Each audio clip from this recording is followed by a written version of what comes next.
Olá pessoal, eu sou Alexandre Guzmão da revista Proteção, estou aqui para apresentar o personagem de proteção deste mês, que é o meu amigo Jófilo Moreira Lima Júnior, engenheiro civil e engenheiro de segurança, um especialista na área de segurança e saúde do trabalho e que tem uma história muito bonita para nos contar. Na sequência, vamos conhecer um pouco mais sobre o Jófilo.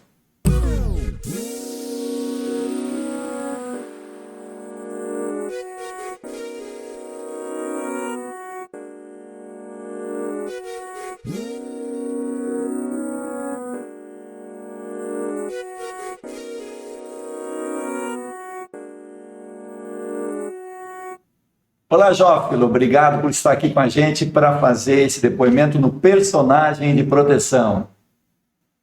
Olá, Alexandre, é um prazer participar desse programa. Tenho acompanhado todos os outros programas, inclusive foi uma ideia que nós discutimos e eu vejo hoje concretizada. É verdade, né? Há uns tempo atrás, aí, o Jófilo me procurava e dizia assim, a proteção tem que gravar os depoimentos das pessoas para a gente manter para a história.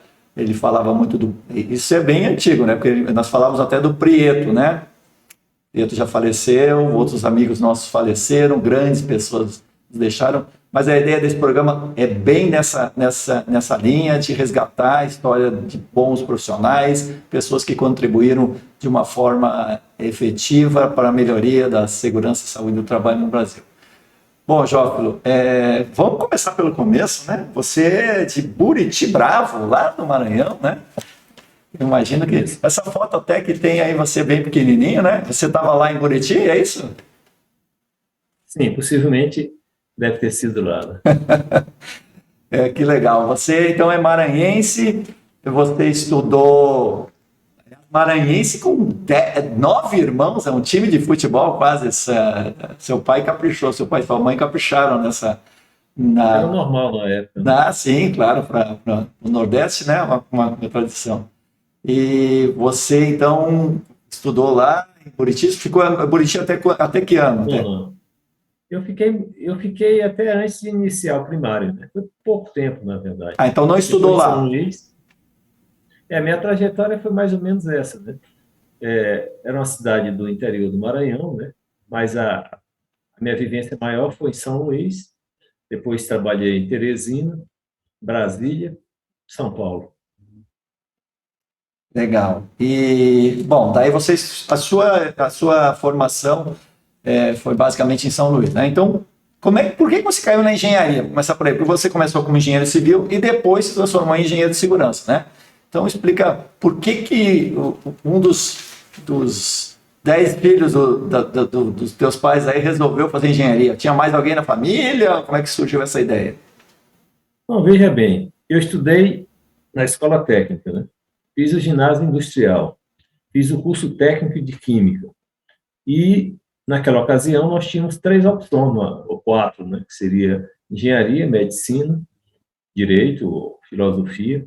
Naturalmente que, pela minha formação na escola técnica, né, que eu já estudava disciplinas que eram ministradas no próprio curso de engenharia, fez com que eu fizesse a opção por engenharia civil. E dentro da engenharia civil, eu tive a oportunidade de trabalhar com todas as áreas, né, porque eu fiz um estágio no DNR, na parte de estrada, né, trabalhei em construtora no Maranhão, não só como estagiário, como também... Isso no final da década de 70, né? Estamos falando aí por volta de 70. Eu entrei na escola de engenharia em 71 e formei em 76. 76. Civil. Aí você já foi para trabalhar uma terceirizada, uma prestadora de serviço do DNR? Não. O DNR eu fui estagiário. Estagiário, tá. Como engenheiro, o meu primeiro trabalho foi no que seria o equivalente hoje ao Sebrae, em Teresina, no Piauí. No Piauí, já não era no Maranhão. A partir daí foi pouco tempo no Piauí, talvez 6 meses, e eu fui para Brasília e comecei a trabalhar como engenheiro civil na Companhia de Água e Esgotos de Brasília. Mas você foi para Brasília por quê? Você foi tentar sorte, foi receber um convite? Não. Eu tinha irmãos amigos aqui em Brasília. Já tinha irmãos. Uma certa estrutura aqui. E também o o mercado profissional, nessa época em Brasília, era muito bom, né? Então, eu já gostava muito dessa área e tive a oportunidade de trabalhar na CAESB, né? Na área de manutenção. Naquela época estava a construção da barragem do Rio Descoberto. Não era bem a barragem do Rio Descoberto, uma adutora que saía do Torto para o Rio Descoberto, uma adutora reversível, né? E eu, em pouco tempo, consegui ser o responsável pela manutenção de água de Brasília, depois manutenção de esgoto e depois manutenção de água e esgoto. Então, foi não só no aspecto salarial, quanto no aspecto profissional, eu cresci muito nessa área. Isso sem contar que eu fiz vários cursos na CETESB, em São Paulo, nesse período. E aí tive uma visão bem ampla do que seria saneamento. Você estava naquela época mais ligado à construção e à questão do tratamento do meio ambiente e tal, por causa dessa questão da água e esgoto, né? Seria a questão de saneamento. Saneamento. Sim. O segundo trabalho como engenheiro civil foi já no DASP, né? O DASP, na ocasião, só apartamentos funcionais eram 10 mil. Né? Explica para o povo que não mora em Brasília, que não conhece muito Brasília, o que é o DASP, né? Acho que as pessoas não entendem. Departamento Administrativo do Serviço Público. Que é a prefeitura, digamos, dos prédios, né, que cuida, né, gerencia todo o que é prédio que tem milhares de apartamentos, palácios. Imagino que deve ter um universo muito grande de edificações, né, a ser cuidadas, né? E o DASP cuidava disso. Na verdade, era um órgão do DASP que chamava SUCAD, né? Superintendência de Construção e Administração.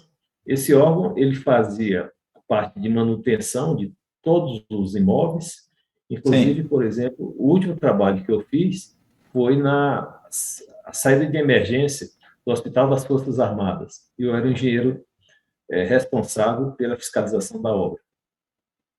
Legal. Bom, e daí, como é que você entrou na questão da segurança? Você estava lá, tinha uma carreira inicial, mas eu imagino que você já estava num processo bem interessante. O que despertou para essa coisa chamada segurança? Eu sei que você ainda tem um gosto pela engenharia civil, você é um profissional que ainda gosta desse tema, né? Mas a segurança caiu na sua vida de que forma? Entrou na sua vida de que forma? Bom, a partir de 80, no DASP, eu fui responsável pela Comissão Interna de Prevenção de Acidentes, né? Fui presidente. Foi seu presidente da CIPA, então? Bom? Você foi presidente da CIPA. Isso. E daí eu fiz o curso de Engenharia de Segurança, por minha conta, né? Pela a interface com essa área. E também, como eu sempre fui um pesquisador e estudava muito, eu fazia todos os cursos que apareciam em Brasília, não só na área de concreto armado, como mecânica dos solos, tudo isso, o que era meu lazer, né? Eu sempre fui muito estudioso nisso, fiz disciplinas na Universidade de Brasília, que eu entendia que até como aluno especial, né, eu fui estudando e fiz esse curso, né, promovido pela Universidade de Brasília e pelo Sindicato dos Engenheiros. E, a partir desse curso, eu passei a ser professor de todos os outros cursos. E, nesse interim, eu conheci a Fundacentro, né? Fiz uma seleção para a Fundacentro e fui trabalhar na Fundacentro de Brasília. Fui, talvez, o segundo engenheiro de segurança da Fundacentro. E isso aí mudou um pouco a minha vida, né? Bom, e daí você também teve uma atuação no SESI, né? Depois foi para o SESI. Eu imagino que você ficou na Fundacentro. Foi na década de 80, isso? Fundacentro? Isso. Olha, na verdade, antes do SESI, eu imaginava assim, que eu não poderia ser o pesquisador sem eu atuar numa empresa. Eu fiz um concurso para a Telebrasília, que era subsidiária da Telebrás, né? Fui o primeiro engenheiro da Companhia de Telecomunicações de Brasília, Telebrasília, primeiro engenheiro de segurança.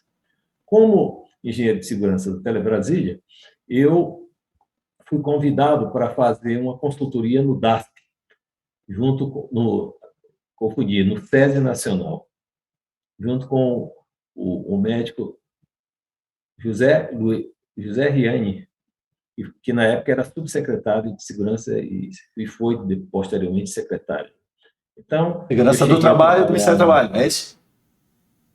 Ministério do Trabalho. Tá. Eu fui, inclusive, naquela ocasião, quando estava na Telebrasília, inclusive requisitado para ser subsecretário de Segurança. Mas a minha chefia, na época, não autorizou, porque, como eles tinham contratado um engenheiro recente, foi um concurso que eu fiz, né, e então eu saí da Fundacentro e fui para a Telebrasília, né? E daí, em 80, aí eu retornei de novo para a Fundacentro, porque eu tinha um vínculo, que tinha um apartamento funcional que eu ocupava e precisava de um órgão que me desse garantia desse imóvel. E aí eu retornei à Fundacentro em 87 e fiquei esse período mais lá. Foi mais ou menos assim. Bastante tempo na Fundacentro. Então você chegou a atuar na Fundacentro e no SESI, é isso? Exatamente. Legal, SESI legal. Nacional. Legal. E, bom, fiquei muito tempo nas duas então, áreas e também como professor na universidade. Paralelamente, você era professor, né? Legal. Então, você teve uma formação bem interessante. Você teve empresa de água, empresa de gestão do DASP, né? Que tinha a questão de prédio, imagino que tivesse questões bem estruturais, de construção e problemas, né? E também, claro, não estou nem falando lá na experiência do Piauí que você teve, mas também na telecomunicação, na parte de telecomunicação. Então, a área de infraestrutura, você teve vários setores importantes aí. Acho que conheceu de perto alguns detalhes importantes, né? Isso chegou a influenciar na tua visão, digamos, como da segurança, de forma de como você enxerga a segurança? Naturalmente que eu fiquei um pouco diferenciado, porque normalmente as pessoas entram nessa área sem exercer a sua profissão original. E minha situação foi inversa, né? E eu passei a ter um outro olhar para essa área, porque até então eu tinha uma formação de um engenheiro clássico, né? Sem essa visão social e essa interação com as duas áreas. Então foi mais ou menos com essa visão que eu iniciei a minha profissão, né? Bom, mas naturalmente que eu mantenho, mesmo como lazer, às vezes eu consigo conciliar tudo, né? Eu estudo e tenho todo o meu material aqui mesmo atrás, você está vendo, tem várias áreas que me interessam. Legal, legal. Bom, você está hoje na sua casa em Brasília, né? Já tem uma ligação forte com essa cidade, apesar de também ter uma vivência também em São Paulo, né? Você hoje está dividido em 2 estados, né? Então, só uma pergunta pessoal aí, quando é que a dona Margarida entrou na sua vida? Que ano que foi aí? Que foi já nessa época do Fundacentro? Na verdade, nós Margarida, para quem não sabe, é a esposa do Jófilo, né? Estou falando com a intimidade aqui, mas a Margarida, que é uma higienista reconhecida, uma pesquisadora de alta qualidade também, importante pessoa na nossa área e grande amiga minha também. Na verdade, nós nos conhecemos na Fundacentro, né? E eu em São Paulo, eu em Brasília, em São Paulo, depois nós nos casamos, né? Constituímos nossa família. Foi a Fundacentro que uniu vocês, então, de uma maneira... Foi. A Fundacentro eu devo, no aspecto profissional, eu devo muito à Fundacentro. E pessoal também. Eu, não só nesse aspecto, mas também o fato de eu ter estudado, né? Claro. No exterior. E também uma coisa que mudou muito a minha vida foi a oportunidade que eu tive de fazer o curso Master de Segurança Integral, na segunda turma. Tá, mas a gente vai chegar lá. Calma aí. Vamos. Não foge da Margarida, que eu quero conhecer essa história aqui. Você conheceu a Margarida, então, trabalhando na Fundacentro. Imagino que vocês tinham eventos que se encontravam. Como é que foi essa aproximação, assim? Foi... Não, na verdade, eu, quando entrei na Fundacentro, eu fui treinado para ser higienista, né? E a Margarida era uma das profissionais que isso tudo, mas isso muitos anos depois que a gente se conheceu, não claro. foi nesse primeiro contato. Não estou dizendo que você conheceu ela e anos depois vocês ficaram namorados e casaram, então, mas foi a partir da... Digamos, ela foi sua professora de higiene, então, lá no... Foi.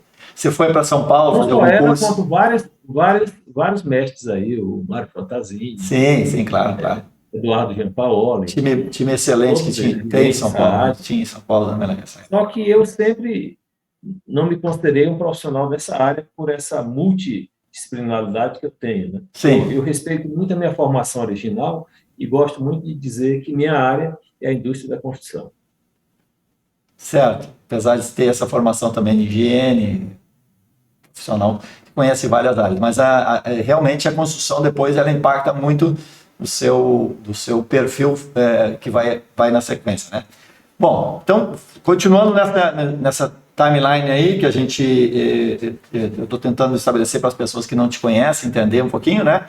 A gente tem aí, então, até 2012, né, que foi quando você se aposentou da Fundacentro, então, dos anos 80 até 2012, você foi um profissional, um pesquisador, um tecnólogo da Fundacentro, mas nesse meio tempo, você foi fazer esse curso na MAFRE, que eu acho que é bem importante, né? Se quiser falar um pouquinho sobre essa experiência, que na verdade alguns brasileiros foram para a Espanha, né? Na Fundação MAFRE, e fizeram esse curso de especialização em segurança integral, né?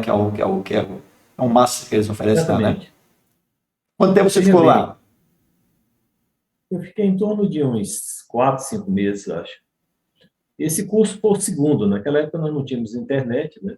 Chamava Curso Master de Segurança Integral. E nós tínhamos profissionais de várias partes do mundo, né? E do Brasil nós tínhamos o engenheiro Beto Abacoqueba Júnior e um outro colega, Fernando Souza, da Cobrasma de São Paulo. Então, eram os três brasileiros, nós fomos como bolsistas selecionados e esse curso me abriu muito essa visão, inclusive, que a gente tem hoje de gestão integrada, né? Porque nós tivemos que fazer um projeto em várias áreas com a linha metodológica única, né? Então, eu fiz esse projeto numa fábrica de carburador em Ávila, né? Em que tinha as questões de segurança, de higiene, de meio ambiente, todas elas com a linha metodológica única, né? Isso aí fez com que eu passasse a ter um outro olhar sobre a gestão de segurança e saúde no trabalho. Explica um pouquinho como é E, que é essa linha metodológica única, só para compreender na melhor. verdade, é assim, você tem os recursos que a empresa dispõe para essa área. Sim. E você tem que disponibilizar cada parcela desse recurso para uma área, seja a parte de incêndio, seja a parte de economia, porque seria assim, a empresa define claramente o que ela quer. Por exemplo, eu não quero nenhum produto cancerígeno na minha empresa, eu não quero que tenha nenhum acidente fatal. As normas que você pode usar, seja da Espanha ou do mundo inteiro. Com isso, você vai ter um risco residual que não é gerenciável. E esse risco, ele é absorvido como seguro. Então, você teria uma responsabilidade, Seguro pecuniário, você está falando. faz um seguro do risco residual. Tá, Então, veja bem, aquilo que você consegue gerenciar com recursos que a empresa lhe forneceu e com seu nível de conhecimento técnico, a responsabilidade é sua. Aquele resíduo que não é gerenciado no primeiro momento, a responsabilidade é da empresa. entendi. Então, isso tinha indicadores, né? Naturalmente que é assim, você tinha uma linha metodológica para você atuar nos vários temas, seja higiene, seja ergonomia, seja incêndio, isso tudo no aspecto integrado. Seria mais ou menos isso. Perfeito, legal. Bom, então você ficou uns 4 meses lá estudando, vivendo uma realidade espanhola, né? E quando voltou, isso foi determinante para te ajudar, digamos, na Naquela Fundacentro? ocasião, Sim, eu fui liberado do SESI Nacional e da Fundacentro. sim. Eu fui liberado para essas duas áreas e eu também nessa época dava aula na universidade também, tanto na graduação quanto na engenharia de segurança, do Uhum. qual eu vinha com essa atividade docente esse tempo todo. Naturalmente que quando eu voltei, eu procurei adequar essas visões de gestão do ambiente de trabalho de uma forma integrada. E nesse período, logo depois, eu passei um tempo trabalhando na Fundacentro, né? e escrevi algumas coisas sobre essa área, e foi uma nova etapa da minha vida, quando eu fui secretário, fui convidado para ser secretário de Segurança e Saúde do Trabalho, do Ministério do Trabalho. Você me conheceu nessa época, 94, 95. Vamos falar então um pouquinho sobre esse ponto aí. Você teve várias posições importantes, né, na Fundacentro, mas essa eu acho que acredito foi uma que deixou alguns cabelos brancos aí, porque realmente era um desafio na época, né? Era um momento bem importante da nossa área, e você fez algumas coisas importantes que depois nós vamos falar, mas eu queria ver, porque você uma vez me contou essa história do convite, eu queria que você contasse como é que foi esse convite, porque, pelo que eu me lembro, você não estava muito a fim de assumir essa bronca, né? E foi meio que... Conta essa história pra gente aí, porque eu acho que é importante resgatar, porque às vezes as pessoas acham que todo mundo está desesperado por um cargo para assumir, e você foi meio que colocado assim, né? A assumir esse desafio. Bom, veja bem, eu atuava em várias frentes no projeto específico de construção civil, palestras, curso e pesquisa, né? Teve também um trabalho que eu fiz muito importante no SESI, que se chama Projeto SESI na Construção, que pegou 80% da mão de obra nacional em 10 capitais e região metropolitana. Isso são 2 volumes e uma síntese que chamamos de sumário executivo.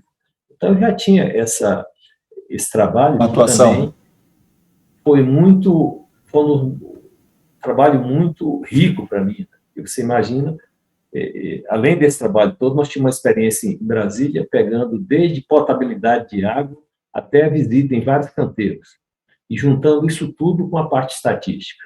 Então, eu coordenei isso tudo, né? E, naturalmente, que o ministro Marcelo Pimentel me conhecia à distância, sabia que eu me disse claramente que entendia que eu era a pessoa ideal, porque eu tinha um bom trânsito com a parte dos trabalhadores, dos empresários e dos próprios técnicos, né? Porque eu tinha O Marcelo Pimentel, para quem não lembra, era ministro do Trabalho nessa oportunidade. Nós estamos falando dos anos 90, 94 você assumiu, né? Você assumiu em 94, né? 94. Pode continuar, desculpe. Bom, ele me telefonou, né? Você estava em Brasília, na Fundacentro, e no SESI, é isso? Isso. Eu fiquei até assustado. Não pode ser algum problema comigo, que devo ter feito alguma coisa errada. Cheguei no Ministério. Ele era seu chefe, na verdade, o ministro o Ministério, a Fundacentro ligada ao Ministério do Trabalho, era o ministro, digamos, que respondia pela Fundacentro, né? De repente você ia ser chamado a atenção lá para alguma coisa errada que tivesse feito. Né? Então eu cheguei no Ministério até com roupa de obra mesmo, como sempre estava, né? E ele me fez esse convite, eu até relutei, falei que talvez eu não fosse a pessoa ideal para essa função, que eu sou uma pessoa técnica, né?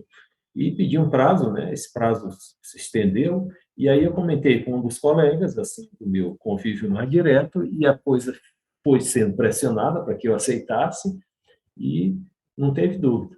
Eu aceitei, né? E aí o desafio foi muito grande, porque a primeira coisa que eu fiz foi dar continuidade ao relatório de gestão da minha antecessora. Todos os itens do seu relatório e as próprias pessoas que estavam lá, eu não mudei absolutamente nada. A única inovação foi a indústria da construção. E aí... E era a Raquel Rigoto, né? Na verdade, a Raquel Rigoto era a secretária... E para quem não lembra, eu estou falando de um tempo que a Segurança e Saúde do Trabalho tinha direito não só a um departamento, mas a uma secretaria, né? O status da Segurança e Saúde do Trabalho até os anos 90 era de uma secretaria de Estado, então tinha uma força muito grande. Hoje virou uma coisa, uma subsecretaria, né? Chegou a ser um departamento, então... que revelava a importância que o Ministério dava, naquela época, na hierarquia do tema, né? Na verdade, assim, eu despachava quase que diariamente com o ministro. E Tem uma frase que eu vi, Alexandre, que diz perfeitamente o que seria aquele momento atual. É uma frase de um psicanalista, o senhor Dr. Francisco Daut, que ele fala o seguinte: para qualquer coisa que a gente faça, é preciso reunir 3 condições básicas: motivação, meios e oportunidade. E foi exatamente o que aconteceu comigo. Eu consegui desenvolver todas as minhas ideias, independente do contexto político que poderia acontecer, né? Isso foi muito importante, né? Porque eu consegui, primeiro, fazer uma integração entre o próprio governo, né? Os colegas da Fundacentro com os colegas das BRTs e o pessoal da secretaria. E porta aberta para todos, não tinha distinção nenhuma. Eu, inclusive, algumas coisas que eu não concordava nas normas, eu fiz com que fosse voto do nível técnico e nível de entendimentos que tinha nessa época. Porque, na verdade, a NR18 foi o embrião do tripartismo no Brasil. Foi onde começou tudo. A primeira vez que uma norma foi publicada no Diário Oficial para receber sugestões de todo o pessoal, e isso parece ter sido uma coisa simples, mas foi uma decisão que eu tomei e que mudou muito. Hoje a gente tem CTPP. Eu aconselho as pessoas que quiserem conhecer um pouco, ler os 2 relatórios de gestão que eu deixei, né? Eu fiz um a cada 6 meses. Então, isso aí diz, porque assim, a gente só pode entender o presente e projetar o futuro se a gente conhecer o passado. Isso, para mim, é claro.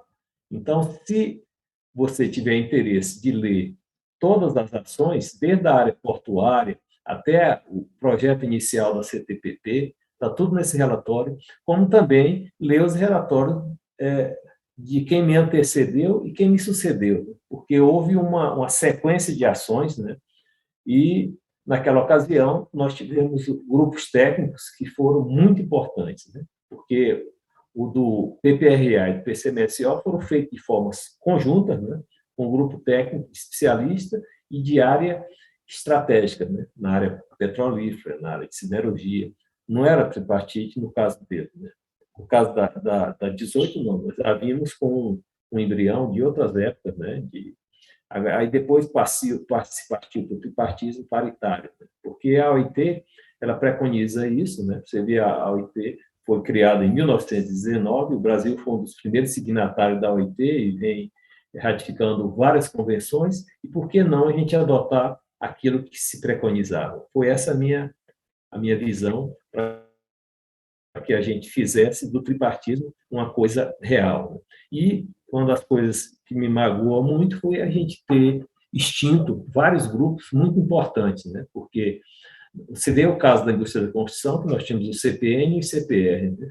Foram extintos. Só que em São Paulo, o próprio patronato mantém o CPR em atividade. É uma coisa um pouco estranha, né? E foi uma experiência que deu certo, né? Nós fizemos vários congressos nacionais, congressos com 1.000, com 3.000 pessoas, com cursos gratuitos, escolhidos no voto dos instrutores, né? A NR18 teve uma importância tão grande que foi a única que foi objeto de um pronunciamento do presidente da República. Eu tenho esse pronunciamento até hoje gravado e escrito. Isso abriu muito, né? Porque quando eu saí do Ministério, o volume de convite que eu recebi no Brasil e no mundo inteiro, até hoje, o pessoal, eu fui reconhecido, a própria OIT me convidou para ser consultor, eu escrevi um documento, que chama Documento 200, para quem não conhece, né? Que é o que o Brasil fez na área de construção, o que a OIT fez e o que a União Europeia fez. Fizemos vários, em cada região do país, um evento, né?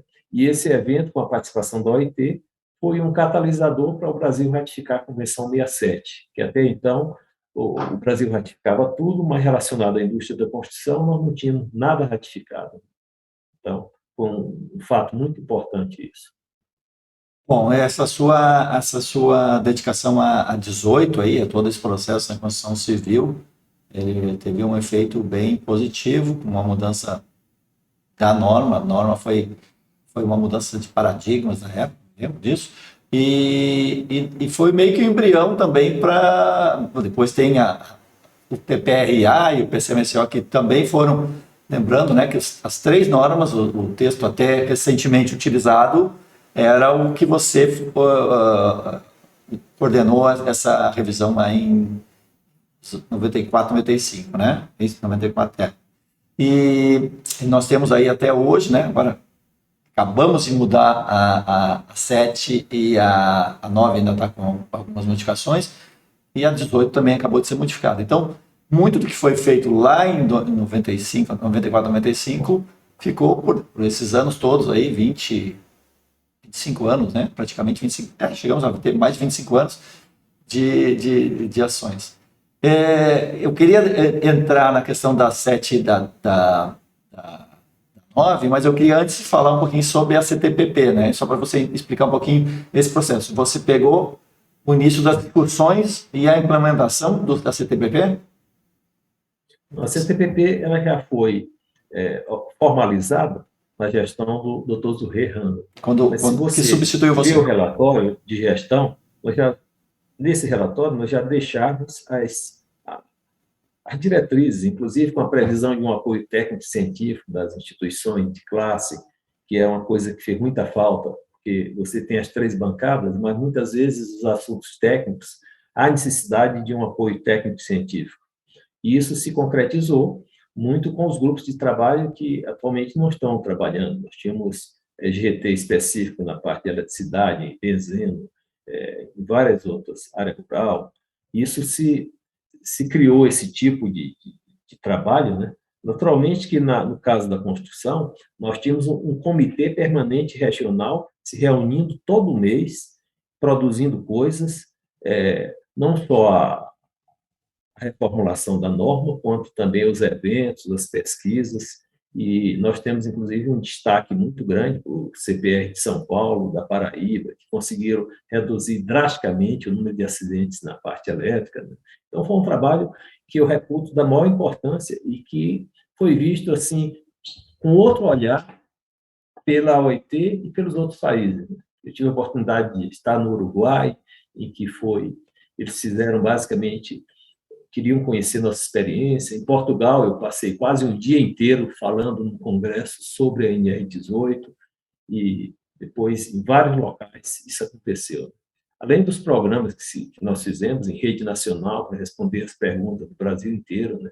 Naquela época era via Embratel, né? Que aconteceu. Mas exatamente essa questão da 18, uma das inovações importantes da 18 foi a criação desses comitês nacional e regionais, né? Todos os estados não funcionam tão bem, mas muitos estados, como você citou bem aí, São Paulo e Paraíba são 2 referências, né? E outros estados também foram importantes. E essa forma de discutir o tema tirando um pouco daquele peso do conflito capital-trabalho, né? Botando na mesma mesa aí trabalhadores e empresários para ter maturidade. Imagino que na época não foi tão fácil assim, né? O pessoal não, né? Dono de consultora e sindicalista e tal, ainda tem hoje, é normal esse tipo de enfrentamento, mas realmente foi um emblemático de uma mudança de começar a discutir coisas técnicas. A questão salarial, a questão, né? Tudo bem, isso vê depois, mas vamos salvar vidas, né? E eu acho que foi muito importante esse modelo que foi implementado com a 18.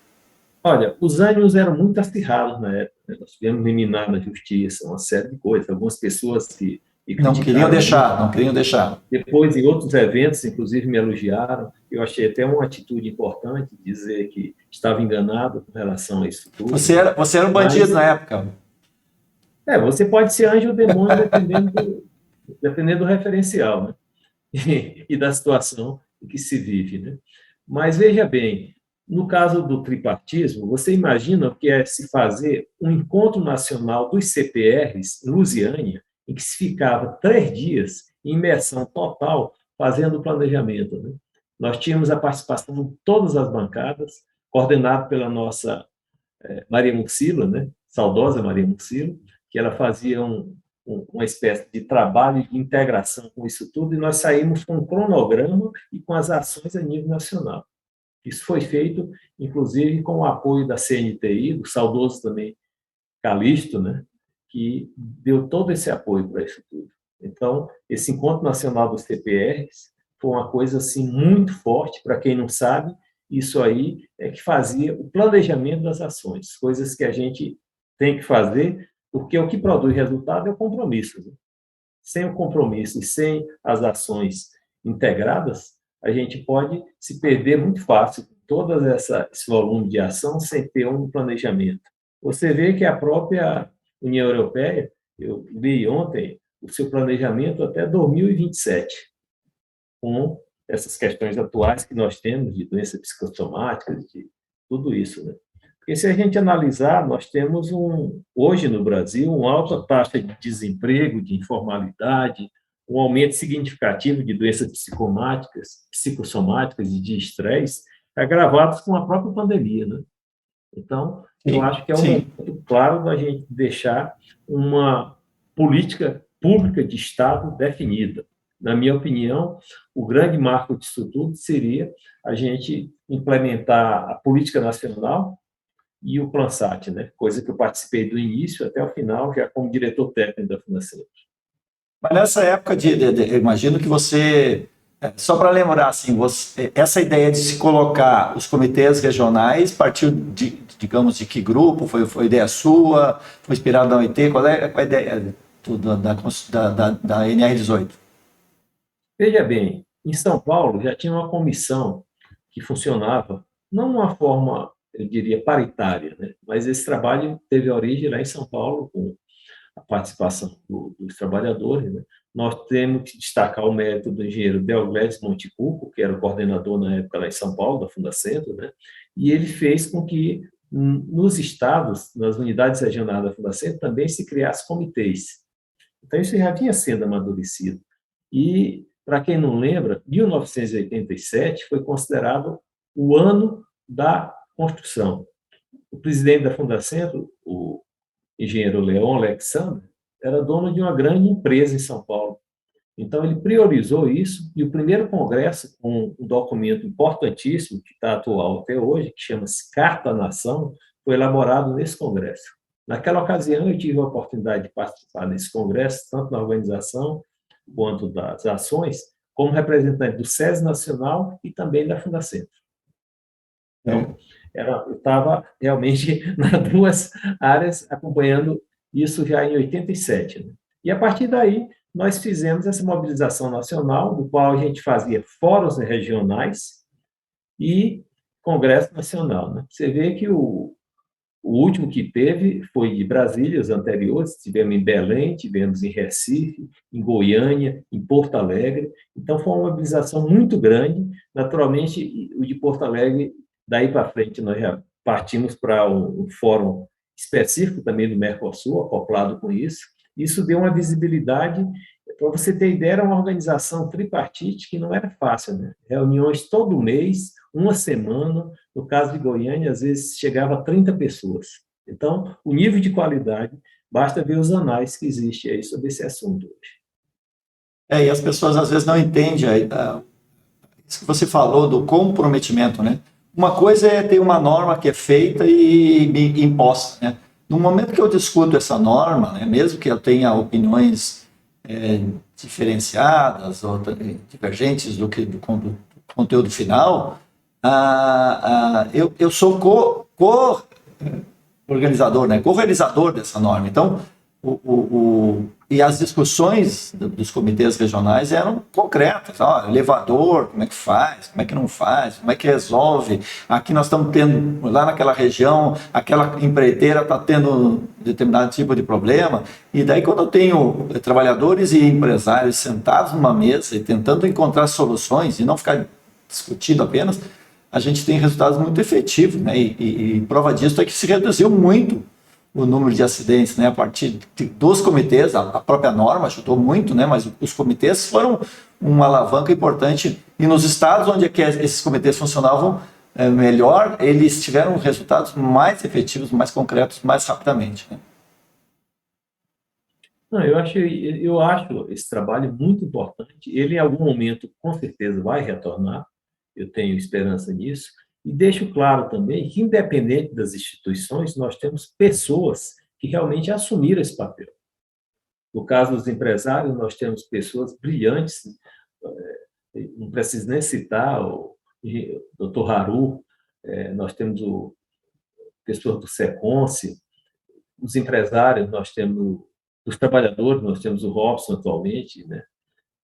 Tivemos o Jairo, várias pessoas do governo até hoje, e essa coisa foi amadurecendo tal que os níveis das discussões deixaram essa linha partidária totalmente, a gente às vezes até não sabe, às vezes tem situações que é ao contrário, né? As pessoas defendem posições que para muitos seriam posições de uma bancada ou de outra. Então, o amadurecimento foi muito grande nesse aspecto, né? Tanto que até hoje, às vezes os próprios empresários me consultam sobre determinadas posições, os trabalhadores também. Isso para mim é muito gratificante, né? Eu recebi a homenagem das duas bancadas depois que eu saí, né? Fizeram eventos e realmente reconheceram, né? O processo de reconhecimento para mim foi a profissão do sonho não tem salário, né? Mas tem esse tipo de coisas que é gratificante. Muito bom. Na verdade, às vezes a gente, durante o dia a dia, né, a gente não percebe, né, a importância de determinadas coisas, né? E com o tempo, né, o tempo é senhor da razão, como diz o ditado, né? E acaba consolidando, né? Então, o que pode parecer um problema, esse cara está criando, essa norma, esse governo está criando dificuldades, criando obstáculos e tal, com o tempo as coisas vão se tornando mais claras, né? E a gente consegue enxergar os resultados, né? E eu acho que esse trabalho foi muito legal. E é interessante, assim, a força que as coisas têm quando elas acontecem, né? E aquilo aconteceu você, como jornalista, você acompanhou a intensidade de tudo aquilo, né? Você receber no final de mandato, né, duas normas como PPRA e PCMSO, né? E subsequente eu convivi com dois ministros, né? Eu trabalhei com o Dr. Paulo Paiva, né? Depois do ministro Pimentel. Você vê, eu fui mantido depois talvez até o que me deu esse cacife foi esse trabalho. Na ocasião, o doutor Anastasia era até o secretário executivo, né? O doutor Anastasia, para quem não sabe, é atual senador, governador de Minas, né? Então, você vê que as coisas fluíram, né? E o doutor Zurré conseguiu dar continuidade a esse trabalho, né? E segurar toda essa pressão e manter na minha opinião, o grande problema não é a publicação da norma, é você fazer o pós-norma, né? Que as pessoas esquecem, né? É gerar literatura técnica, gerar pesquisa, treinar os auditores, treinar os técnicos e fazer um processo de melhoria contínua. Porque a norma ela não vai resolver o problema de prevenção de acidentes e doenças. O que vai resolver o problema é a conscientização. Agora mesmo com a proposta da gestão, isso vai ter que acontecer de alguma forma, porque você não pode fazer um cronograma, dizer uma coisa e lá na frente não cumprir, né? Então as coisas têm que ser realmente, e o que eu chamo de exercício da fantasia não pode acontecer, né? As pessoas saber que tem que fazer uma coisa e fantasiar essa coisa e não exercer o resultado, né? Porque os resultados são claros, né? No caso da implantação disso tudo, basta você ver como eram os ambientes de trabalho, sei lá, na década de 70, 80, 90 e atualmente. Você vê que as coisas não andam assim, não acontecem por acaso. Nós tivemos também algumas instituições e universidades que precisam produzir muito nessa área para que as coisas aconteçam, né? A nível de literatura técnica, né? Porque você não pode explicitar numa norma tudo que tem que ser feito de uma forma objetiva. Isso requer cálculos, requer pesquisa, requer, inclusive, implementação para ver o retorno disso tudo. Deixa eu entrar um pouquinho agora na questão da 7, principalmente da 9, que é uma norma que foi agora recentemente, foi muito discutido, a questão da PGR, né, e a questão da 9. Eu me lembro que a gente conversando em alguns eventos e conversas de bastidores aí, que na sua avaliação, a 9, né, o PCMSO e o PPRA, estavam dentro de um programa, não, de uma série de normas que criariam programas específicos, né? Principalmente voltado para pequenas e médias empresas que não têm um sistema de gestão tão perfeito, né? Então, se criaria programas de ergonomia, programas voltados para a higiene, programas voltados para a parte médica, programas para trabalho em altura, riscos específicos, né? Fala um pouquinho sobre esse processo aí, digamos, estrutural, e acabou, depois que você saiu, acabou não acontecendo talvez do jeito que você imaginava, né? Então, veja bem, eu acho que a gente tem que ter um pouco de coerência nas coisas, como eu falei. Na proposta atual, nós temos dois caminhos lógicos a seguir. As empresas que têm sistema de gestão e as empresas que não têm sistema de gestão.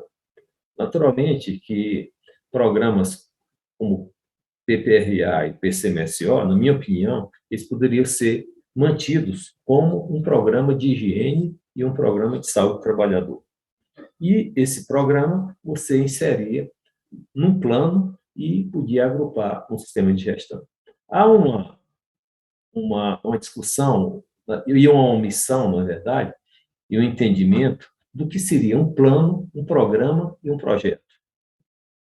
Na minha opinião, um plano agrupa programas e projetos.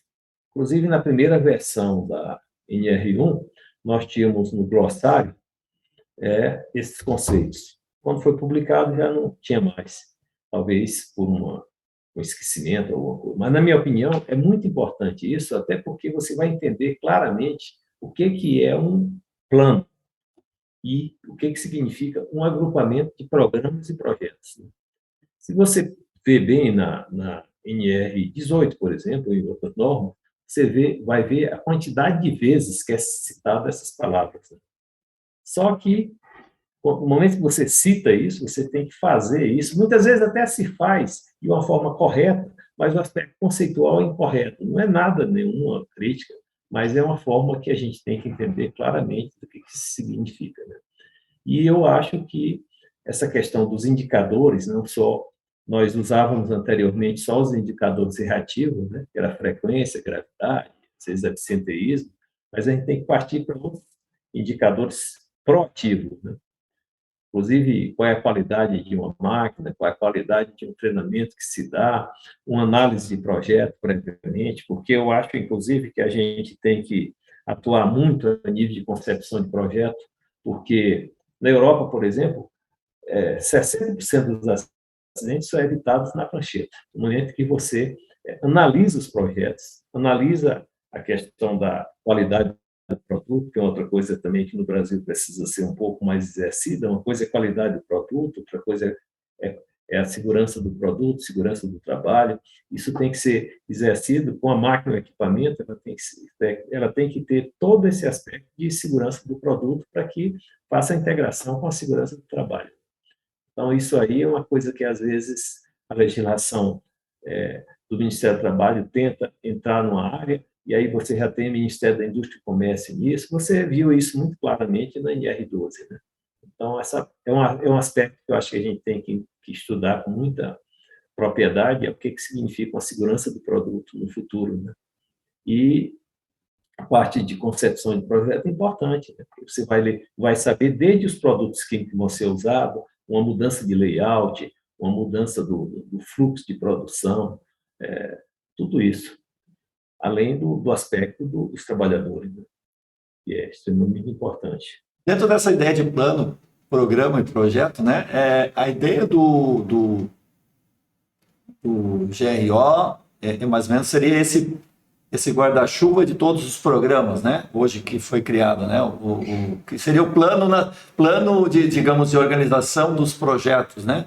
O GRO, que é o gerenciamento de riscos ocupacionais, ele tem mais ou menos essa função, né, no guarda-chuva dele ter todos esses programas, o PGR, o PPRA, o PCMSO, o Programa de Proteção de Máquinas, o Programa de Ergonomia, tudo uma forma da empresa estruturar, né? Só que isso, como você muito bem colocou, para as pequenas empresas é muito complexo, né? É muito programa, muita coisa. Às vezes tem 10 funcionários, não, tem um programa para cada funcionário, ainda tem programa que não tem nem funcionário suficiente para atender, né? Eu tenho uma ideia para pequena e microempresa, é o seguinte: nós temos órgão, inclusive, como eu falei, eu cheguei a trabalhar no Sebrae, eu acho que ele tinha que atuar nisso, inclusive por arranjo produtivo. Você tem, por exemplo, a metalurgia. Antes de implantar essa metalurgia, qual é a ação proativa que você pode fazer, não só como assistência técnica nisso, né? Então, você faria uma análise de projeto e já teria uma recomendação para aquelas situações. Naturalmente que você, com isso, com esse arranjo produtivo, isso até aconteceu no que o Ministério do Trabalho disponibilizou já algumas coisas para as pequenas empresas. Mas eu acho que se fosse feito, assim como você aprova um projeto do Sebrae ou dá um treinamento para o empresário nessa área, você daria também na área de segurança com ação proativa. E eliminaria muito esses problemas, principalmente em questões simplistas, às vezes que você tem pouca, você já tinha a sua orientação clara ali do que você vai fazer. Porque o grande problema, já se disse que a gente tem 3 grandes problemas: educação, educação e educação. Seja do empresário, seja do técnico e seja do trabalhador. Se você resolver esses 3 problemas, você está fluindo naturalmente.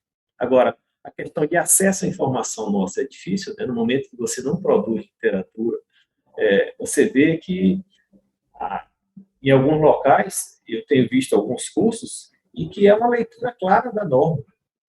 Então, a norma é o mínimo, o minimório, né? No processo de melhoria contínua, você tem que fazer isso e mais alguma coisa. Então, essa integração toda que você tem que fazer, porque hoje, na verdade, o desafio da humanidade, de um modo geral, é a gente preservar o nosso padrão de vida e manter o desenvolvimento tecnológico sem exaurir os recursos naturais do planeta, né? Então, você fazendo isso, a gente tem que ter essa visão macro. Por exemplo, toda obra de engenharia tem um impacto ambiental. Se for analisar, né? Então, esse impacto ambiental, nós já tivemos N casos aí, agora mesmo nós estamos vendo desmoronamentos aí, por questão de geotecnia, que são coisas em que o plano diretor não é observado. Isso tudo são questões de engenharia e que são relegadas como se fossem coisas secundárias. Questão da infraestrutura, nós até conversamos um pouco antes, né? A questão da drenagem de águas pluviais é uma questão séria, né? A questão do lixo, isso tudo está integrado. É como o doutor Bernardo disse em uma certa época, numa das suas exposições, ele não entendia por que a gente divide o ambiente ao meio. O ambiente é um só. Meio ambiente. Meio ambiente. Então, ia ser ambiente, né? Essa é a mesma coisa na área de segurança e saúde. Nós temos questões dentro da empresa e fora dela. Não tem como a gente fugir de uma pandemia e que isso tem a ver e que vai mudar. Já mudou a realidade quando você faz um PGR, você faz uma ação de prevenção. Então, isso tem que ter uma multidisciplinaridade disso tudo, e a gente tem que reconhecer que o que a gente não conhece, a gente só tem 2 opções: ou a gente estuda, ou a gente paga para quem sabe fazer. Não tem muita coisa. Então, a questão de palpite nisso tudo não existe, né? É uma questão de estudo e de encarar os novos desafios. Você vê a questão dos agentes biológicos, pressões hiperbáricas, são coisas que às vezes se fala com a descrição e que tem uma profundidade muito grande, né? A utilização de produtos que gera doenças cancerígenas, tudo isso tem que ser tratado com seriedade, né? E com a visão de todos que o objetivo maior é a preservação da vida, né? Essa é a minha visão. Teófilo, em relação continuando nessa avaliação, então a gente temos então o PPRA, que foi implementado nessa época, o PCMSO. Faz uma avaliação, digamos, do que vai para você. Eu me lembro que na época as pessoas discutiam mais quem é que era o responsável pelo PPRA do que realmente como é que deveria ser o PPRA, né? Quem é que podia assinar o PPRA, né? Eu me lembro que foi uma discussão que foi exaustiva, né? Sempre as questões corporativas, né? Elas acabam sendo muitas vezes mais importantes do que o resultado das ações concretas, né? E eu me lembro que você, na época, inclusive, teve que. Você chegou a ser você, ou já foi o Zurre, que já. Não, o responsável do PPRA não precisa ser engenheiro, né, de segurança. E tinha um ciúme porque o PCMSO tinha um médico, né? Então, o coordenador técnico do PCMSO. Fala um pouquinho de como é que foi esse burburinho na época aí.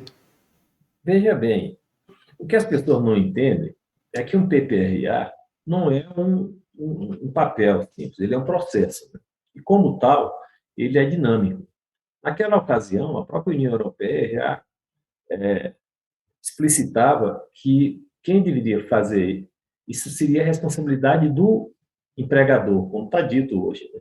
E a gente tem que calçar as sandálias da humildade e entender que, por exemplo, determinadas áreas você não tem condição. Por exemplo, se você vai entrar numa usina nuclear, por exemplo, um agrônomo, engenheiro de segurança, ou eu como engenheiro civil, para ver a questão dos agentes. Um físico não teria mais condição de fazer isso do que nós próprios com essa formação. Um hospital, por exemplo. Então, eu acho que essa questão a gente tem que entender que não só a multidisciplinaridade, mas a transmultidisciplinaridade tem que acontecer nessa área. Porque, normalmente, você pode ser um generalista, mas tem questões específicas. A questão, por exemplo, de incêndio, ela só é tratada quando tem um acidente. Você vê do Andral, lá em São Paulo, né, do Joel. Eu vi um estudo há pouco tempo da quantidade de legislação que surgiu nesse período. Aconteceu isso aí também em Porto Alegre, com a incêndio da Boate Kiss, né? Eu tenho tudo isso guardado, as normas, e vez por outra eu vejo a evolução do que surgiu. Aí isso tudo vai e fica em berço esplêndido num determinado período e a gente volta a esse ciclo natural. Então, eu acho assim, as questões técnicas, elas extrapolam o nível de conhecimento que a gente tem. É igual, por exemplo, em um PPRA, um PGR, se você fizer uma auditoria, lendo referências bibliográficas, que também não é exigido, você já vai ver o nível de profundidade disso. Se a referência for, por exemplo, só a norma em si, você já vê que ele está cumprindo o mínimo. Então, a gente tem que ter essa consciência de que, independente de que eu seja engenheiro, ou biólogo, ou médico, o que for, a multidisciplinaridade tem que prevalecer. E é uma questão difícil, eu falo isso porque eu trabalhei muito com vários outros profissionais e não é uma tarefa fácil. Seria talvez equivalente ao tripartismo, né? Você tem que ceder e tem que entender as diferenças para que as coisas aconteçam. Então, eu acho que o grande problema é isso. E também, assim, se for um assunto que você não entende, você tem que estudar. Você vê o caso, por exemplo, da NR17, agora como demorou, né? E as pessoas estão achando muito difícil como é que vai introduzir as análises ergonômicas, né? Como se fosse uma coisa antes que era quase uma citação, né? Então, é um fato. Há necessidade de se assumir na sua plenitude todas essas áreas, né? Se você tem questão da área de incêndio, de máquina, de agentes biológicos, fatores psicossomáticos que estão muito em evidência agora, e tem grupo na CTPP, inclusive, estudando isso já com o encaminhamento.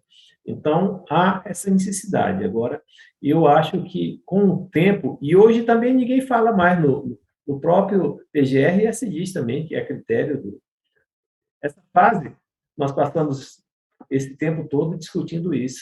E no caso do PPRA, se você observar, a única literatura que saiu do governo foi agora no governo Temer, né, que saiu um manual do PPRA, do PCMSO. Então, você imagina, com 25 anos, sem uma literatura e sem uma orientação, eu acho até que funcionou bem demais diante dessa omissão, não é? E que isso também pode ocorrer mais 25 anos ou 30, se não houver o que eu chamo de pós-norma, que são todas essas ações em que não só o tripartismo tem que fazer, como hoje a gente entra, por exemplo, no site da CEBIC, você já vê que tem várias publicações técnicas que auxiliam muito. Em outras épocas nós não tínhamos isso, né?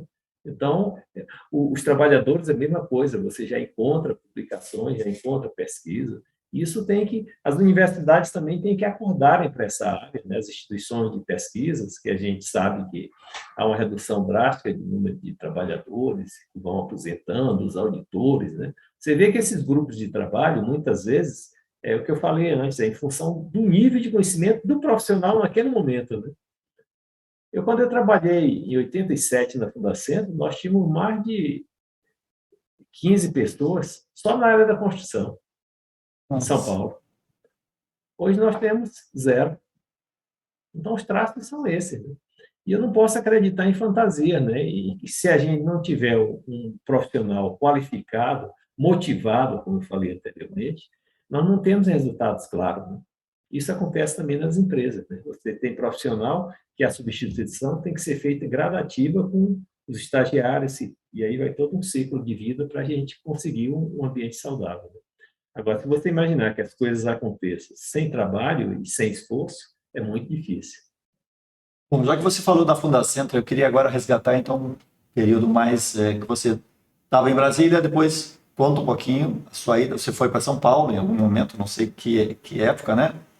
E vamos falar um pouquinho da Fundacentro, então, sobre todos os aspectos aí que a gente percebe que ela teve um apogeu, né, na década de 80, eu imagino, foi muita produção, uma quantidade muito grande. Depois a gente começou, a partir dos anos 90, um processo de diminuição de investimentos, né?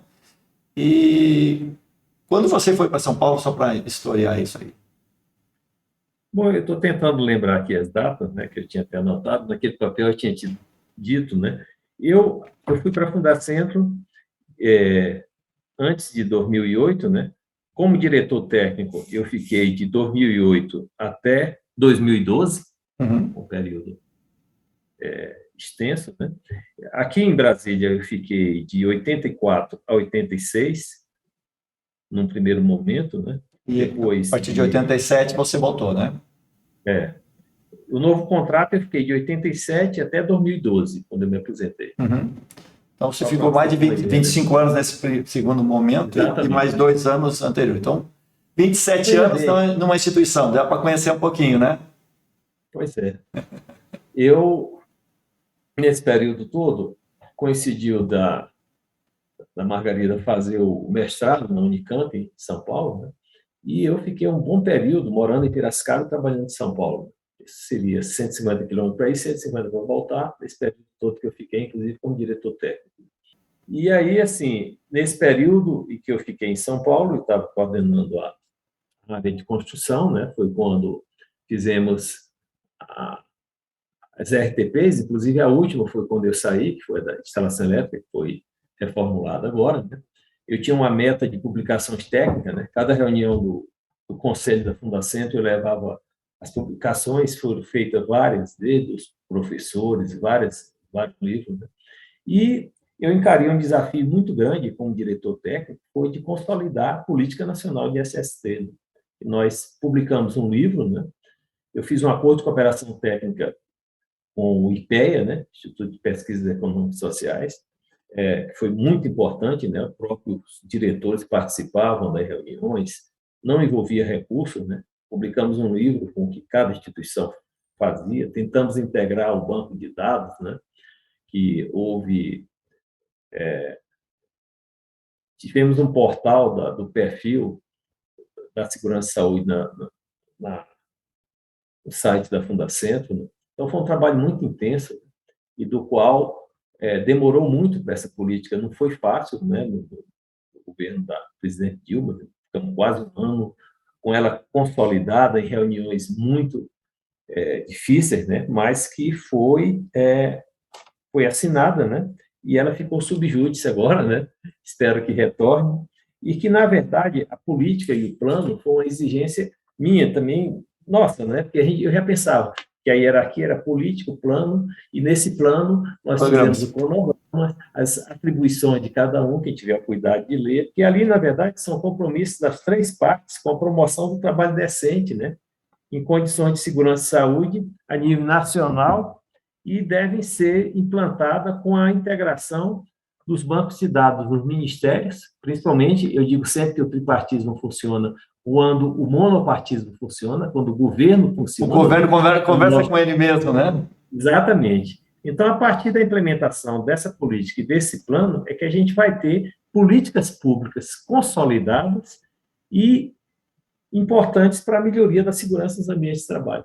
Então, eu acho que a sequência lógica seria a gente ter essa política referendada, como se fosse uma política de Estado, você não pode estar alterando em função de mudança presidencial, e essa política de Estado, a partir daí, eu acho muito mais importante uma política de Estado e ações de Estado do que a gente partir para um detalhamento permanente da norma.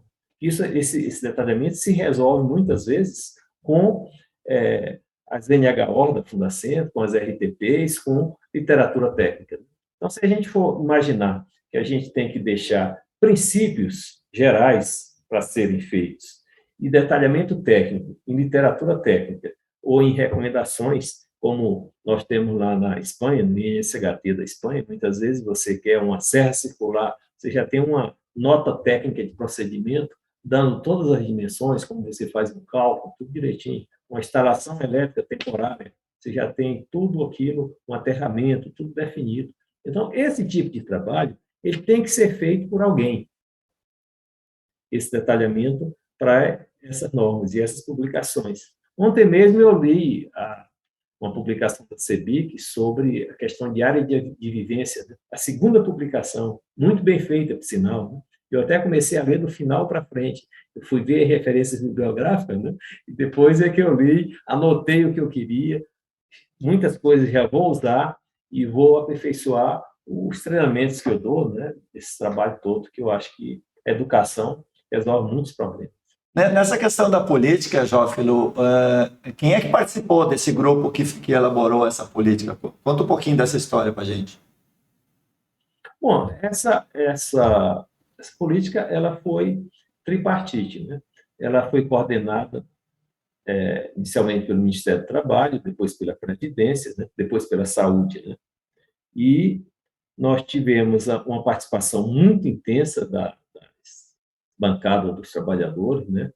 E que, naquela ocasião, eles participavam com muita intensidade, eram reuniões muito produtivas, na minha opinião. Era em São Paulo ou era em Brasília as reuniões?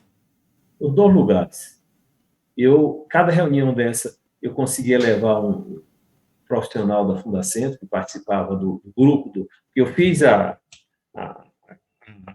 integração com o IPEA, exatamente porque tinha um grupo que estava calculando custo de acidente, um outro grupo que era o perfil da segurança e saúde no site da Fundacentro, e um outro grupo que tinha a integração de todos os bancos de dados, né? O doutor Celso Salim, em Minas, o doutor Rogério Galvão, lá em São Paulo, da Fundacentro, a doutora Sônia Bombardi, na parte de educação. Então, o que coube à Fundacentro, você pode olhar no cronograma que foi executado.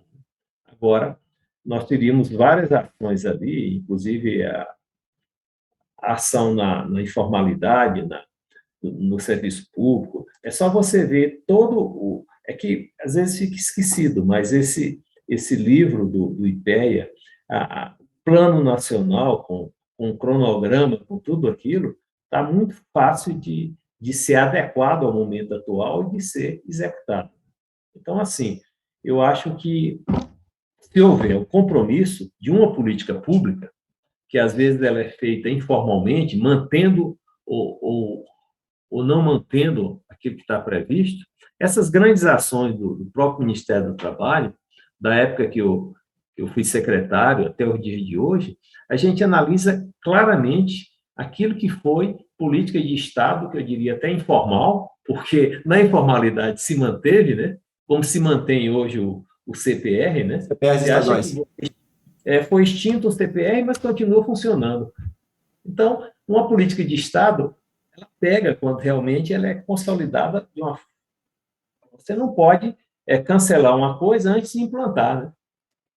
Mas a questão do plano, por exemplo, coisa que se fala muito, né? se cobra muito em cada evento que eu vou e abre para pergunta, daí alguém do setor público, né, pergunta: quando é que nós vamos ter segurança e saúde para os estatutários, né, que é um dos pontos que a política defendia e o plano também defendia. São coisas que às vezes parece que é tão simples, uma coisa, não tem sentido um trabalhador privado ter, uma empresa privada ter obrigações e um Estado não ter obrigações em cuidar desse trabalhador. É uma coisa absurda, né? E parece assim, façam lá, mas nós não precisamos fazer aqui, né? Uma coisa meio desumana para os trabalhadores que estão sob esse regime trabalhando para o setor público. Agora, veja bem, essa política ela foi o decreto 7.602, em 7/11/2011. Isso foi um sonho de consumo do tripartismo. Eu tenho as filmagens, vez por outra eu vejo tudo isso, né? E que, realmente, de 2011 para 2022, a gente há de convir que muitas coisas nossas são em doses homeopáticas, né? E essa homeopatia ela vai precisar de, às vezes, alguns catalisadores que acontecem periodicamente pela própria sociedade, mas as pessoas esquecem muito isso, né? Então, eu acho assim que, atualmente, com essas constantes inovações gerenciais e tecnológicas, a gente tem que buscar manter isso tudo para ter esse compromisso e, principalmente, a participação de todos, né? Você vê que a ISO 45001, que saiu, ela enfatiza muito a participação dos trabalhadores, coisas que, anteriormente, a gente já sabia que tinha que fazer isso, porque o Brasil, num primeiro momento, optou pelas diretrizes da OIT, né? Para quem não sabe, esse compromisso foi assinado no Congresso em Recife, me parece que em 2005, eu estava lá presente, tem esse documento em inglês e português, sinalizando que o Brasil iria cumprir essas diretrizes. A única coisa concreta que ocorreu foi a tradução para o português do Brasil dessas diretrizes, né? E ela foi sinalizada que ia ser iniciada na indústria da construção. Aí você vê com a ISO em si, que houve esse acordo com a própria OIT, você já tem esse item bem claro. E se você seguir a ISO em si, juntando com a própria NR1, você vê que é um compromisso mundial a questão da gestão de segurança e saúde, porque nós tivemos muito problema. Você vê, quando foi a qualidade, não houve exigência oficial, o meio ambiente também. Eu digo sempre o seguinte, que as questões de segurança e saúde são questões comportamentais, porque depende do comportamento do governo, depende do comportamento dos trabalhadores, dos empresários, dos técnicos e da sociedade em geral. Então, essa analogia que eu estou falando de ser comportamental é porque, dependendo da reação, as coisas acontecem, né? Não acontecem por acaso, porque nós não temos essa política de Estado. Essa que é a minha opinião. A gente o tempo já está bem avançado, eu queria colocar aí, eu acho que eu mais ou menos passei o resumo dos principais pontos, né, da tua carreira. Obviamente, você tem uma atuação internacional, você representou o Brasil, você citou, inclusive, em vários momentos, né? Teve importantes encontros internacionais, costuma ser convidado em todos os momentos para estar aí em eventos, participa de projetos bem interessantes. Eu me lembro daqueles projetos para a Copa do Mundo, você foi consultado para a questão da gente evitar que nós tivéssemos, na construção das obras da Copa, a gente tivesse acidentes. Você foi um consultor, ajudou, trouxe experiência muito rica para esses projetos. Fala um pouquinho aí de alguma coisa que eu também não tenha falado, que você acha importante. O seu lado professor também, que é um lado importante, né? Como foi lá em Brasília também, foi cursos de... Olha, a ICM, que é uma instituição dos trabalhadores, que é coordenada pelo engenheiro Hilton Freitas, né, você conhece, lá no Panamá. Sede no Panamá, eles me procuraram na época para fazer um protocolo para as Olimpíadas do Rio, né? Isso foi feito, né? Foi apresentado no CPR do Rio, E foi um trabalho realmente que ajudou um pouco, né? Porque despertou, inclusive, algumas coisas que estão na norma hoje já tinha sido citada nesse protocolo. 2020, eu fui procurado também para fazer um trabalho relacionado com a Covid na construção para essa instituição internacional. E no caso que você falou, evento, o mais significante para mim foi eu ter sido convidado para o Congresso Mundial e na abertura desse congresso eu fazer a apresentação da nossa política nacional e do nosso plano. Eu tenho esse trabalho feito. Aonde foi esse congresso? Na Turquia. Na Istambul, na Turquia. Istambul. Eu tive a oportunidade de ir no primeiro painel participar com os ministros de outros países, né? E eu fui convidado, né, por ter essa atuação. A OIT reconheceu que a Fundacentro ia fazendo esse trabalho. Isso para mim foi muito gratificante, né? E a OIT bancou tudo, né? Eu fui por conta da OIT para apresentar essa política nacional, né? E qual era a contribuição da Fundacentro nesse papel da Fundacentro nessa política. Então, para mim foi muito gratificante, né? Eu tenho ministrado também alguns cursos em algumas universidades que me procuram agora à distância, né?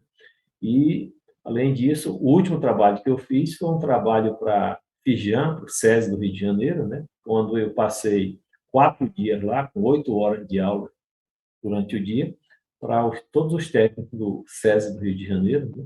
E que foi uma experiência muito boa, porque nós tínhamos profissionais muito competentes, né? E que as coisas vão com o convite do José Luiz, né? E eu, a princípio, também não queria aceitar, porque eu preciso de tempo, você sabe, eu sou muito detalhista, eu sempre pesquiso as coisas e, às vezes, até eu não aceito no primeiro momento. Mas é isso. Foi muito bom essa conversa. Jofre, faz um resgate assim. Você se realizou, fazendo uma avaliação do Jofre, né? Como é que você se vê nesse processo? Você está realizado pessoalmente com o trabalho que você fez? O que faltou? O que você gostaria de fazer diferente? O que você evidencia como pontos importantes? Faz um resumo da ópera aí. Olha, eu me sinto em constante movimento, né? Até onde eu cheguei, eu acho que eu fiz muito, né? Eu não esperava realmente. É aquilo que eu falei, é um misto de oportunidade, a gente está no lugar certo, na hora certa, né? Eu continuo acreditando que sou otimista nesse aspecto, de que ainda tenho muita coisa para fazer, né? Espero que consiga, dentro da minha racionalidade, né? Porque eu sou uma pessoa que eu não gosto de improvisos e de coisas assim, sem consistência, né? Então, eu acho que nesse aspecto a vida foi muito feliz. E eu fui muito feliz em toda essa trajetória, né? Até porque o meu museu imaginário ele é bem fértil, né? Você sabe que eu gosto de arte, gosto de engenharia, gosto de segurança e saúde. Isso tudo me faz muito feliz, né? Por tudo que eu tenho, pelos amigos que eu tenho, pela família que eu consegui constituir, isso para mim é gratificante. E tem o lado músico ainda, né? Tem o lado músico, sensibilidade. Mais de pesquisa, não de... Mas que gosta muito de música. Tem um pianista famoso na família, né? Você é parente do Moreira Lima, famoso pianista? Um parentesco um pouco longe, Um pouco longe. Arthur Moreira Lima, né? Mas isso exatamente. Não é. Legal. Mas eu me considero também um pesquisador não só da música, mas da arte como um todo, principalmente a arte popular. Eu sempre pesquiso e eu acho que quando você tem arte na sua vida, você não tem solidão e nem tem como não sonhar, né? E eu sempre acredito muito no sonho de uma vida melhor para todos nós, né? Independente de classe social, de tudo isso. Eu acho que o ser humano, todos nós temos uma luz diferenciada que acrescenta alguma coisa ao outro. Eu queria encerrar lembrando aquela sua frase, que é a preocupação. Qual é a preocupação do trabalhador, né? A única preocupação do trabalhador? Ah, não é uma frase minha, né? Você Sim, gosta mas você dela? usa Ela é ela. do Chico Anísio, né? Que o brasileiro só tem três problemas: né? Café, almoço e jantar. Mas essa aí é de uma simplicidade também muito grande, porque são três coisas bem definidas, né? E que ele fala com muita propriedade, né? Dessa questão simplista, né? Que é aquela história, né? Três pontos definem tudo, né? E na minha formação eu sempre gosto de, numa síntese, se basear em três pontos bem claros. Então, a questão hoje, nós passamos por várias instâncias, né, de acidentes graves, fatais, mas a questão nossa hoje é não só a qualidade de vida, mas principalmente qualidade na vida. É Perfeito. isso. A vida é o mais importante, né? Obrigado, Jófilo. Muito bom estar conversando contigo nesses minutos. Passou um pouquinho de uma hora, falando, resgatando um pouco dessa história bonita que você construiu, ao lado da sua família, ao lado dos seus colegas, principalmente na Fundacentro. Foi um trabalho muitos anos, né? Hoje como consultor, essa sua vocação aí que é uma coisa que eu acho fantástica. Você consegue ter uma sensibilidade muito grande, porque é um apreciador da cultura, da música, da poesia, mas tem um raciocínio muito lógico, né? Um raciocínio muito lógico e sempre estruturando. É o lado engenheiro do Joffre, né? Obrigado mais uma vez por estar aqui com a gente. Eu vou só te lembrar rapidamente uma frase do Freud que ele diz o seguinte: a gente pode se defender de um ataque, mas nós somos indefesos a um elogio. Então, isso vale para todos nós. É verdade.